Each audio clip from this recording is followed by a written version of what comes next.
Hello, hello, hello. Hello. Stephen Daldry, Peter Morgan, Philip Martin, Andy Harris, Suzanne Mackey, John Lithgow, and the great John Lithgow. Winston Churchill. Our Queen is just coming. Powdering her nose. We always wait for the Queen. What are we saying? Are we talking to you or are you talking to us? Is Claire coming? They don't want to talk to us. Oh, they're going to ask us questions? Oh. Oh, great. Okay, good. Hello. Are you going to wait for the Queen or do you want to just fire away? Yes. My question was for Claire, so she's coming right Okay. now. Well, here's Claire. Here's the Queen of England. The first question. Hi, right in front of you, hello. Claire. Hello. Hi. GMA Philippines. My question is, if you had a chance to sit down with the Queen and have tea with her, and what would be one question you'd want to ask her now that you've been playing for her for this television series? I'm really shamefully going to nick Andy Harris's reply to this, which is, has she watched it? And then probably I'd just like to hear her talk for about 2 hours. That would be nice. Yes, madam.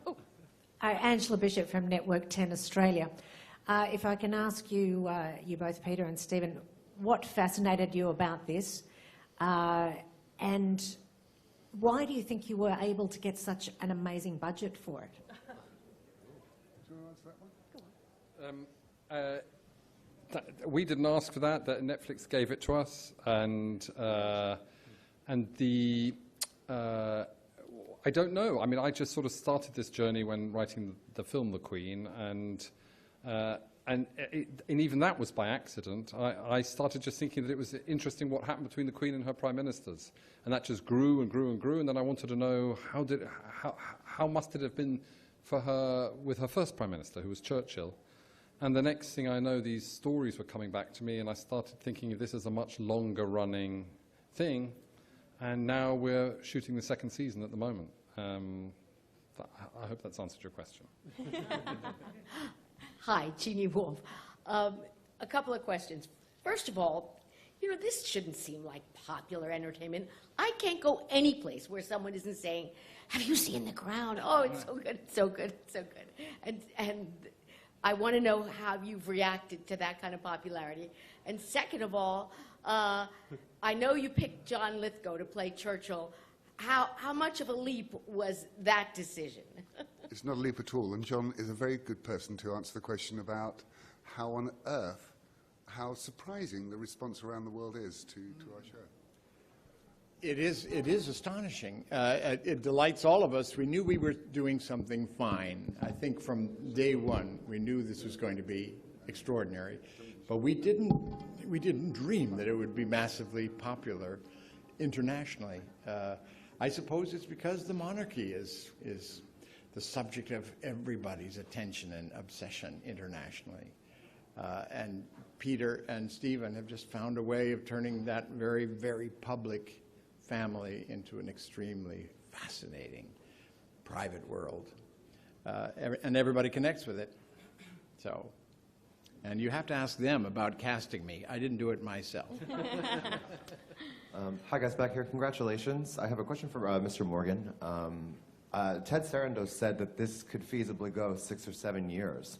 And I'm just curious what other, like, why is that funny? Oh, yeah, No, it's not that it's funny, it's just painful. Yeah, the danger of writing a story about someone with a long life is that the story goes on and on and on. No, yeah.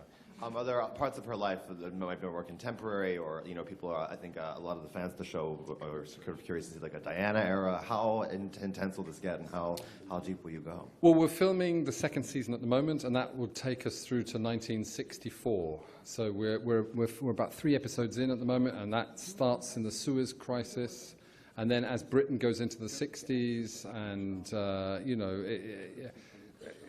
the world changes, we leave behind a certain kind of Britain and we enter a new kind of Britain. We will then, at the end of season 2, we will reach a point where we will have to start thinking about a new cast, because our actors will have reached what I think is the limit that they could reasonably play. And we haven't had those conversations with Netflix about going forward. I think they would like to, and I think we would like to, but it's only now really that we'll have those conversations. Hi, this question is for John Lithgow in the back here. Jessica Radloff from Glamour. I was curious, how difficult was it for you to master Churchill's speech patterns and the physicality? That could not have been easy to have to bend over like that all the time in your scene. So tell me about your process with that. Well, it was difficult, but it was fun. It was all fun. And I had tremendous help from the costumer, Michelle Clapton, and the makeup artist, Ivana Primerick, and a remarkable dialect coach, William Conacher, who helped me with not just the dialect, but the sort of machinery of Churchill's extraordinary speech. That was William, and I have to say he worked just as hard with the British actors as he did with me. He was remarkable. Put all those things together, and it came very, very easily. And I think, bottom line, the greatest asset of all was the lines that were written for me. So. Oh, that's very sweet. But the bottom line is John Lithgow is one of the great actors of our age, and that we had him in our show was a great gift and a wonderful opportunity for us to explore the character of Churchill, and we're blessed to have you, sir. Yeah. If I may, out of all this, do you have a favorite Churchill quote or anecdote? There was a wonderful moment that Stephen and I derived.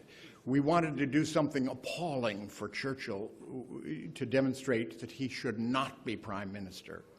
There was a moment when he stands up in a cabinet meeting and staggers out of the room, and it was my idea that he actually reach right straight into his trousers and walk off. This was inspired by a quote from Churchill when someone pointed out that he'd left his fly buttons open. And his quote was, "It's not a problem. A dead bird never leaves its nest."